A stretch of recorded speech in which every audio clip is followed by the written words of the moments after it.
One question. If we win, just how much do we get? One very special detail on set could have helped the Squid Game players survive. From giant dolls to mind-bending stairs inspired by a piece of art, the team behind Squid Game went all out with their sets. While CGI is used to create or complete certain images, many of the sets and backdrops seen in Squid Game were fabricated just for the show. This is extra impressive because some of the real sets look like they could be created by computers with just how mesmerizing and exciting they look, especially when the backdrops appear to be outdoor locations. Tug of War might seem like a simple enough game to film, but the team behind the Netflix hit opted to build a large space and the raised platforms used in the game from scratch. The space created managed to be the perfect base for the actors to perform on, and to add CGI effects afterwards to make the space seem as daunting as it feels for the actors. Every inch had to be precisely built to ensure the safety of the performers while doing such physical work. 되게 황홀했어요. 그 공간 안에 들어간 순간. The dorms the players stay in during Squid Game may be the dullest colored set, but it's certainly not the least impressive. The gray walls and metal bunk beds aren't so inviting or comforting, but they definitely set the scene and make an impact. The size of the space was so vast that for the performers, it could feel like they were in a coliseum. The dorm space is where so much happens. A major fight, learning the truth of the game, watching the money add up, and the prison-like aesthetic provided the ideal backdrop for these pivotal moments. If you do not wish to participate, then please let us know at this time. Not a single detail was overlooked when the art department and creative team worked to bring all the spaces we see in Squid Game to the screen. One very small but meaningful detail, one that even could have helped the players out a bit, was hiding in plain sight on the walls. 사실 기대와 상상을 한 것 이상으로 충격적인 비주얼들이 펼쳐지더라고요. We don't see them in the first part of the series, but as players lose and there isn't a need for so many beds, we slowly see the images revealed. All the illustrations on the walls depict each of the games played throughout the series. The fact that the bunk beds were in tall stacks was no coincidence either. The art director thought them up to convey themes of abandonment and carrying emotional baggage. They were actually made out of the same material as tunnels. The colorful and unsettling sets of staircases we see in Squid Game were actually inspired by a famous piece of art called Relativity. The original image came from the mind of a Dutch artist named MC Escher. The Squid Game creative team felt the mind-bending picture would be the perfect addition to the series, and they weren't wrong.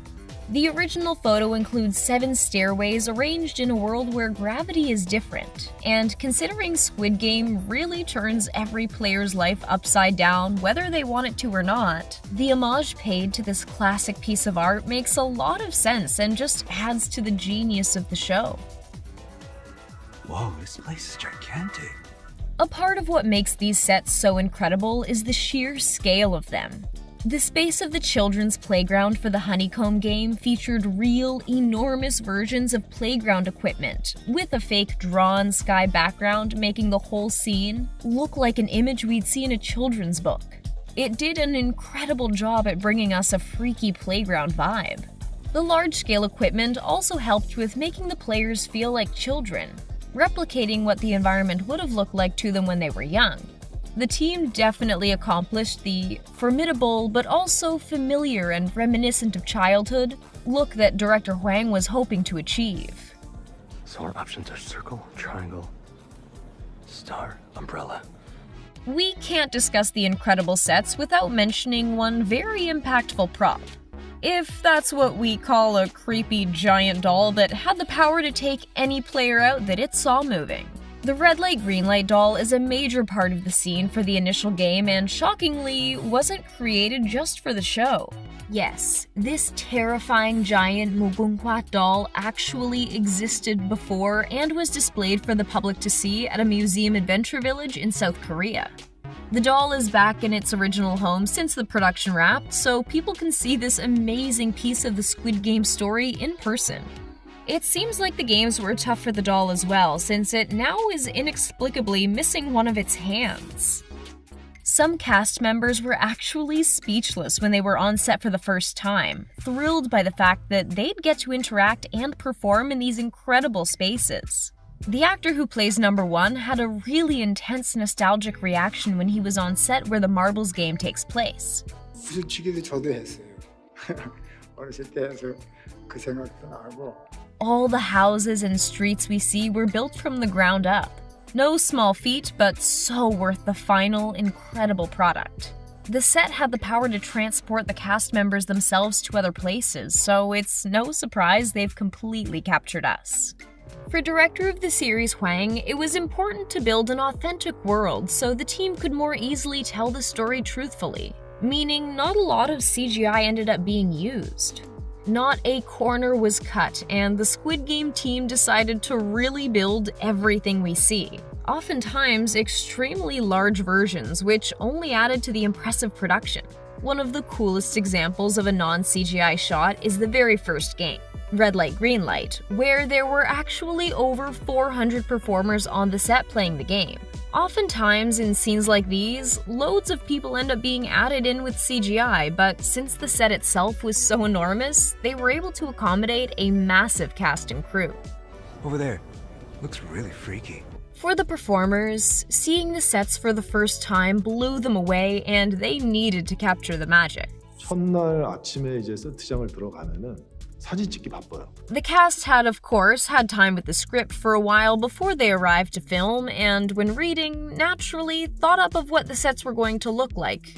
For the most part, it was not at all what they'd expected, and some actors were even caught off guard, shocked that these incredible spaces existed and that they were the lucky actors who got to perform on them. For other actors, the set felt a bit like a fantasy or dream world.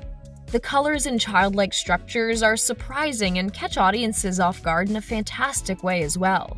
The sheer scale of it all was overwhelming, but the performers managed to fill the space right up with their incredible acting. With so many interesting locations, it's a bit surprising that the whole production is filmed in just one city. About an hour outside of Seoul, South Korea is Daejeon. This city has been the home base for many South Korean productions and is now home to Squid Game, where so much magic was created. Since there wasn't any big traveling being done, the budget for the set could be a bit higher and the team took advantage of it. These creations were far from cheap. I think that's what she said. The sets of Squid Game are a major contributor to why the show has become such a hit. They really play characters of their own and add massive amounts of info and energy to the story.